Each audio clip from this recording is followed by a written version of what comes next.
मित्रों नमस्कार, मैं हूं राकेश कुमार। आप देख रहे हैं मत अभिमत।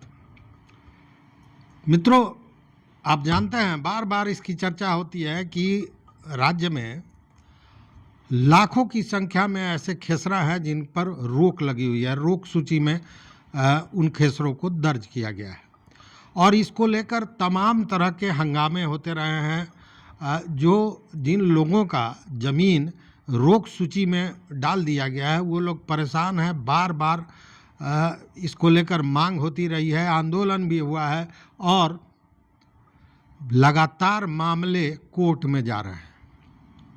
मतलब कि जिन लोगों का ज़मीन है, जिनका खरीदा हुआ ज़मीन है, अपना ज़मीन है या उनके पास उस तरह के दस्तावेज हैं, तो बिना कारण के अगर उन ज़मीन पर रोक लगाई गई है, रोक सूची में उनका खेसरा दर्ज है, वैसी स्थिति में जब प्रशासन की ओर से कुछ नहीं हो रहा है तो वो पहुंच जाते हैं न्यायालय में और याचिकाएं दर्ज करने लगते हैं। अब देखिए, दो कारण। एक तो जब अपनी दाढ़ी में आग लगता है तो समझ में आता है कि आग में तपिश क्या होगी।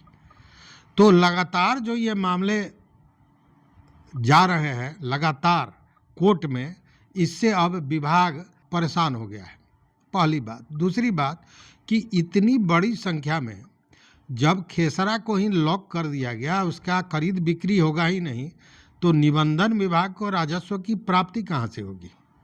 क्योंकि निबंधन विभाग को राजस्व की प्राप्ति दस्तावेजों के निबंधन से ही होता है। तो जब ये मामला, मैंने कहा ना कि जब अपने दाढ़ी में आग लगती है तो पता चलता है कि आग की तपिश क्या है, तो अब विभाग की आंखें खुल गई हैं।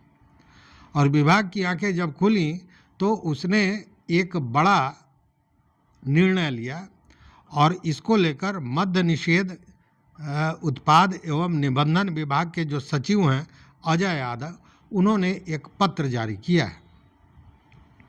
इस पत्र में जो बातें कही गई हैं, देखिए, रास्ता तो निकालने का प्रयास किया है। अब वो कारगर कितना होगा ये तो भगवान ही मालिक हैं, क्योंकि जो काम होता है आप जानते हैं।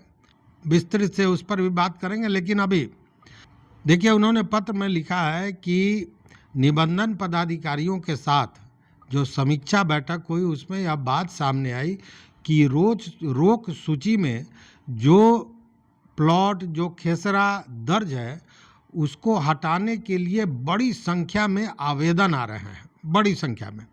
और उस आवेदनों का निर्णय, उसका निस्तारण नहीं हो रहा है, क्योंकि उन आवेदनों पर अंतिम निर्णय नहीं होने के कारण सूची से उसका नाम निकालना निबंधन पदाधिकारियों के बूते के बाहर की चीज़ है।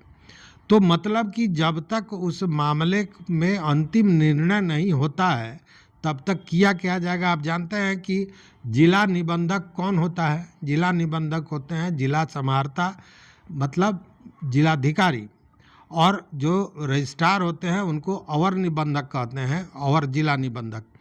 तो अब उस स्थिति में इन्होंने कहा कि सूची से नाम हटाने के लिए आवेदक लगातार न्यायालय का रुख कर रहे हैं, लगातार याचिकाएं दायर कर रहे हैं।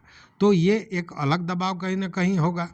पत्र में आगे कहा गया कि दस्तावेजों के निबंधन से ही विभाग को राजस्व की प्राप्ति होती है, इसलिए यह फैसला लिया गया है कि सूची के संबंध में नियमित रूप से निर्णय लिया जाए, नियमित रूप से उसकी समीक्षा हो और उस पर कार्रवाई हो। अब इसके लिए विभाग की ओर से सक्षम प्राधिकार, समाहर्ता या जिला निबंधक ही अधिकृत होते हैं। मतलब कि अंतिम निर्णय जो है उसके लिए सक्षम प्राधिकार, जिला समाहर्ता या जिला निबंधक जो होते हैं वही होते हैं, उन्हीं के पास ही अधिकार होता है, वही अधिकृत होते हैं। इसीलिए समय समय पर आप जानते हैं कि निर्देश भी जारी होते रहे हैं। तो इस मैटर को लेकर सचिव ने, जो अजय यादव है, उन्होंने सभी जिला समाहर्ताओं को, जिला निबंधकों को यह कहा है, निवेदन किया है कि प्रति माह जो ये रोक सूची है इसकी समीक्षा हो, और अगर किसी का नाम जोड़ना है सूची में या उसको निकालना है तो ये पूरा अधिकार जिला निबंधक, जिला समाहर्ता को है और वह प्रत्येक माह इसकी समीक्षा करें और इसको देखें कि कैसे इस पर अंतिम निर्णय लिया जाना है। मतलब कि नियमानुसार जो नाम है या खेसरा नंबर है या प्लॉट नंबर है, उसको हटाने या जोड़ने का काम जिलाधिकारी को करना होगा। अब इसी से आप अंदाज कीजिए कि एक एक ज़िले में लाखों की संख्या में खेसरा हैं जो रोक सूची में दर्ज हैं। केवल मुजफ्फरपुर की बात करें तो 1 लाख से ज़्यादा खेसरा है जिस पर रोक लगा गया है।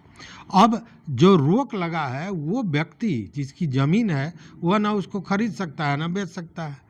अब उसमें यह भी एक बड़ा प्रश्न उसकी मलकियत पर लग जाता है। जब तक वो फंसा हुआ है उस आदमी को पता भी नहीं है कि किस कारण से ये रोक लगाई गई है।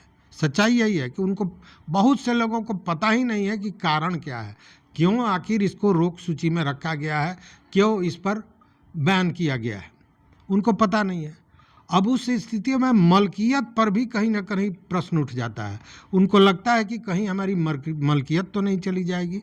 और अंतिम निर्णय क्या लेना है? अंतिम निर्णय तो ये लेना है ना कि अगर उस व्यक्ति का रैयती ज़मीन है तो उसको सूची से बाहर करें, और अगर रैयती ज़मीन नहीं है, सरकारी है, तो वो सरकारी खाते में दर्ज हो।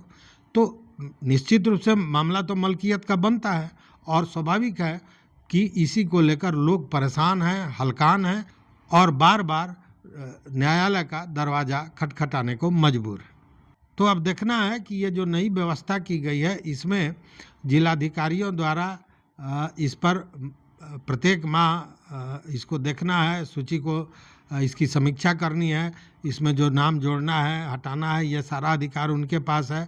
तो ये कितना कारगर होता है, तो देखते हैं कि विभाग ने यह जो फैसला लिया है इसका कितना असर होता है, कितना इस पर काम होता है। यह तो भविष्य के गर्त में है। आप भी देखते रहिए मत अभिमत। मित्रों, चैनल पर नए हो सब्सक्राइब कीजिए, लाइक कीजिए, दोस्तों के साथ शेयर कीजिए और अपना विचार जरूर दीजिए। बहुत बहुत धन्यवाद, कोटिशाह आभार।